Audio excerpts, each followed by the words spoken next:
ಅವತ್ತೆಲ್ಲ ಫೋನುಗಳಿರಲಿಲ್ಲ. ಯಾರ್ದಾದ್ರೂ ಮುಖಾಂತರ ಹೇಳ್ಕೊಡ್ಬೇಕು, ಹೇಳಿ ಕಳಿಸ್ಬೇಕು. ಮೊಬೈಲ್ ಫೋನ್ಸ್ ಇರಲಿಲ್ಲ, ತಕ್ಷಣ ಫೋನ್ ಮಾಡೋಕ್ಕಾಗತ್ತಾ ಅನ್ನೋದಕ್ಕೆ. ನಾವು ಕೆಟ್ಟದಾಗಿ ನಡ್ಕೊಂಡ್ಬಿಡ್ತೀವಿ. ನಾವು ಜಾತಿ ಆಧಾರಿತ ನಡ್ಕೊಂಡ್ಬಿಡ್ತೀವಿ, ಧರ್ಮ ಆಧಾರಿತ ನಡ್ಕೊಂಡ್ಬಿಡ್ತೀವಿ. ಇವನ್ ಸ್ನೇಹಿತ ಅನ್ನೋ ಗುರ್ತೇ ಇರಲ್ಲ ನಮಗೆ. ಅದಕ್ಕಿಂತ ಭಿನ್ನವಾಗಿ ನಡ್ಕೊಂಡ್ಬಿಡ್ತೀವಿ.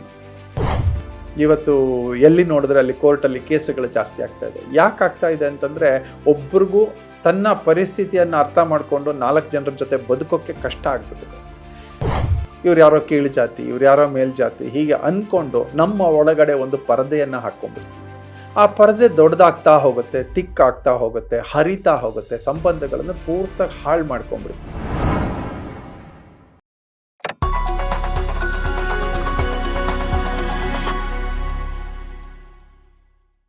ನಮಸ್ಕಾರ.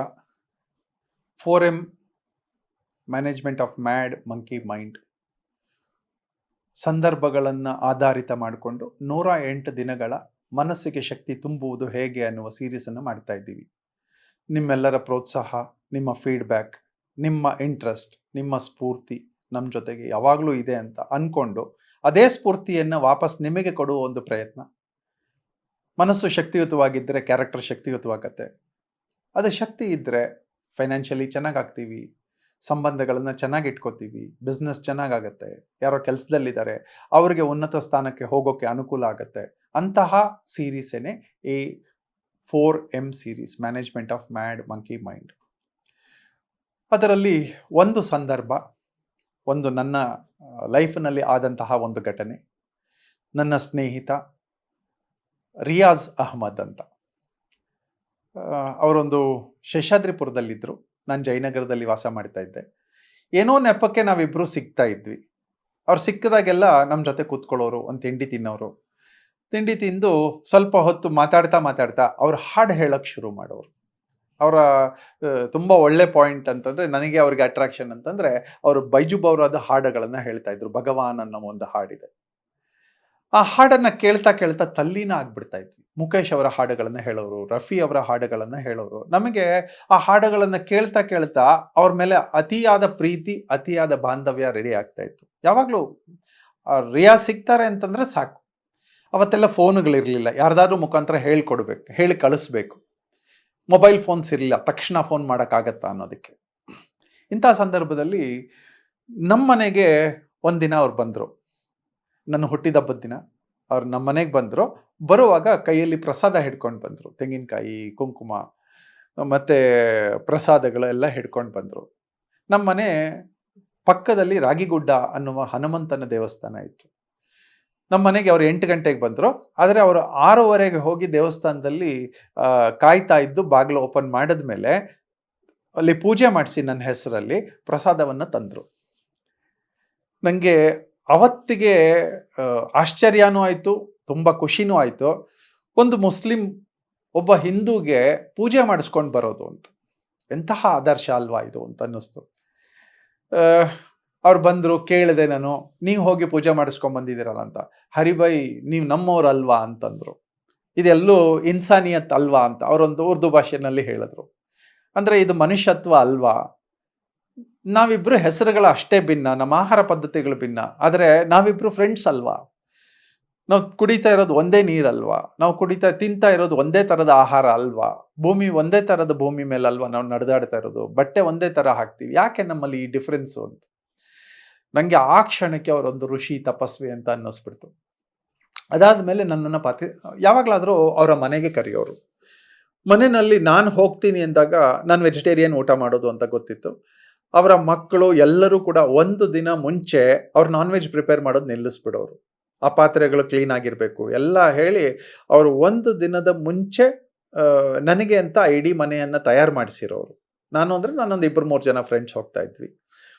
ಅವ್ರು ಹೋದರೆ ಬಡಿಸ್ತಾ ಇದ್ದಿದ್ದ ರೀತಿ, ಆ ಪ್ರೀತಿ ತೋರಿಸ್ತಾ ಇದ್ದಿದ್ದ ರೀತಿ, ಬಹುಶಃ ನಮ್ಮ ತುಂಬ ದಾರ್ಶನಿಕರು ಹೇಗೆ ನಡ್ಕೋತಾ ಇದ್ರು, ಋಷಿಮುನಿಗಳು ಹೇಗೆ ನಡ್ಕೋತಾ ಇದ್ರು, ಯಾವ ಜಾತಿ ಧರ್ಮಗಳ ಭಿನ್ನತೆಯನ್ನು ಮರೆತು ನಡ್ಕೋತಾ ಇದ್ರು, ಹಾಗೆ ನನಗೆ ರಿಯಾಜ್ ಅಹ್ಮದ್ ಒಂದು ದೊಡ್ಡ ಪ್ರೇರಣೆ ಆಗೋಯ್ತು. ಜನರನ್ನ ಚೆನ್ನಾಗಿ ನಡೆಸ್ಕೋಬೇಕು ಅನ್ನೋ ಒಂದೇ ಒಂದು ಉದ್ದೇಶ ಅವರಲ್ಲಿ ಇತ್ತೇ ಹೊರತು ತಾನು ಮುಸ್ಲಿಂ, ಇನ್ನೊಬ್ಬರು ಹಿಂದೂ ಅಥವಾ ಇನ್ನೊಬ್ಬರು ಬೇರೆ ಧರ್ಮ, ಜಾತಿ ಯಾವುದೂ ಇರಲಿಲ್ಲ. ನಾವು ಶಶನಾಳ ಶರೀಫನ್ನು ನೋಡ್ತೀವಿ, ಅಥವಾ ನಮ್ಮ ಅಬ್ದುಲ್ ಕಲಾಮನ್ನು ನೋಡ್ತೀವಿ.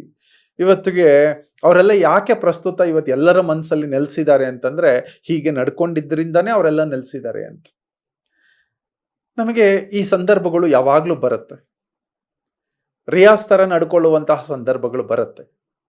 ನಾವು ಕೆಟ್ಟದಾಗಿ ನಡ್ಕೊಂಡ್ಬಿಡ್ತೀವಿ. ನಾವು ಜಾತಿ ಆಧಾರಿತ ನಡ್ಕೊಂಡ್ಬಿಡ್ತೀವಿ, ಧರ್ಮ ಆಧಾರಿತ ನಡ್ಕೊಂಡ್ಬಿಡ್ತೀವಿ. ಇವನ್ ಸ್ನೇಹಿತ ಅನ್ನೋ ಗುರ್ತೇ ಇರಲ್ಲ ನಮಗೆ. ಅದಕ್ಕಿಂತ ಭಿನ್ನವಾಗಿ ನಡ್ಕೊಂಡ್ಬಿಡ್ತೀವಿ. ಇವ್ರು ಯಾರೋ ಕೀಳು ಜಾತಿ, ಇವ್ರು ಯಾರೋ ಮೇಲ್ಜಾತಿ, ಹೀಗೆ ಅನ್ಕೊಂಡು ನಮ್ಮ ಒಳಗಡೆ ಒಂದು ಪರದೆಯನ್ನ ಹಾಕೊಂಡ್ಬಿಡ್ತೀವಿ.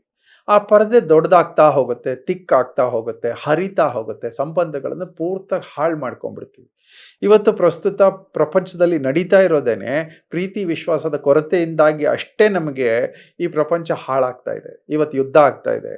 ಇವತ್ತು ಎಲ್ಲಿ ನೋಡಿದ್ರೆ ಅಲ್ಲಿ ಕೋರ್ಟಲ್ಲಿ ಕೇಸುಗಳು ಜಾಸ್ತಿ ಆಗ್ತಾ ಇದೆ. ಯಾಕೆ ಆಗ್ತಾ ಇದೆ ಅಂತಂದ್ರೆ ಒಬ್ರಿಗೂ ತನ್ನ ಪರಿಸ್ಥಿತಿಯನ್ನು ಅರ್ಥ ಮಾಡಿಕೊಂಡು 4 ಜನರ ಜೊತೆ ಬದುಕೋಕ್ಕೆ ಕಷ್ಟ ಆಗ್ಬಿಟ್ಟಿದೆ.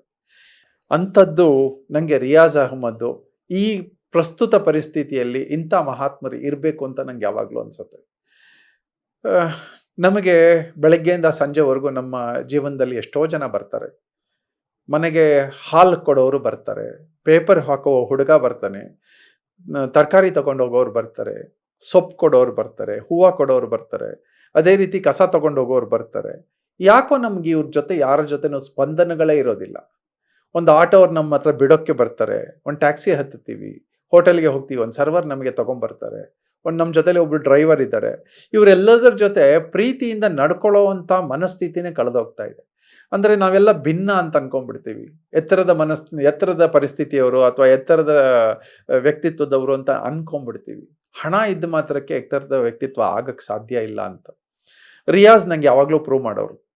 ರಿಯಾಜ್ ಹತ್ರ ತುಂಬ ಹಣ ಇತ್ತಾ, ತುಂಬ ಐಶ್ವರ್ಯ ಇತ್ತಾ, ತುಂಬ ರಿಚ್ ಆ್ಯಂಡ್ ರಾಯಲ್ ಆಗಿದ್ರ ಹೀಗೆಲ್ಲ ನಡ್ಕೊಳ್ಳೋದಕ್ಕೆ ಅಂದರೆ ಇರಲಿಲ್ಲ. ಅವ್ರು ನಡ್ಕೊಂಡಿದ್ದೇ ರಿಚ್ ಆ್ಯಂಡ್ ರಾಯಲ್ ರೀತಿ. ಆದರೆ ಅವರ ಮನೆ ಪರಿಸ್ಥಿತಿ ಅಷ್ಟು ಚೆನ್ನಾಗಿರಲಿಲ್ಲ.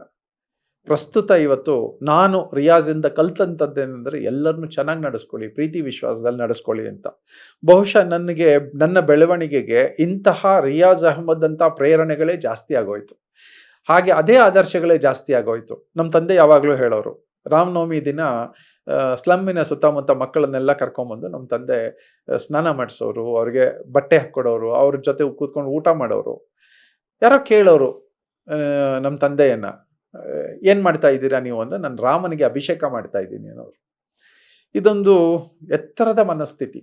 ಈ ಮನಸ್ಥಿತಿಗಳೇ ಬಹುಶಃ ನಮಗೆ ಇವತ್ತು ಆಶೀರ್ವಾದಗಳಾಗಿ, ರಿಯಾಜಿನ ಆಶೀರ್ವಾದ, ನಮ್ಮ ತಂದೆಯ ಆಶೀರ್ವಾದ, ತುಂಬ ಹಿರಿಯರ ಆಶೀರ್ವಾದಗಳು ನನ್ನ ಜೀವನದಲ್ಲಿ ಆಗಿರೋದ್ರಿಂದ ನನಗೆ ಇವತ್ತು ಸೆಟ್ಲ್ ಆಗೋಕ್ಕಾಗಿದೆ ಅಂತ.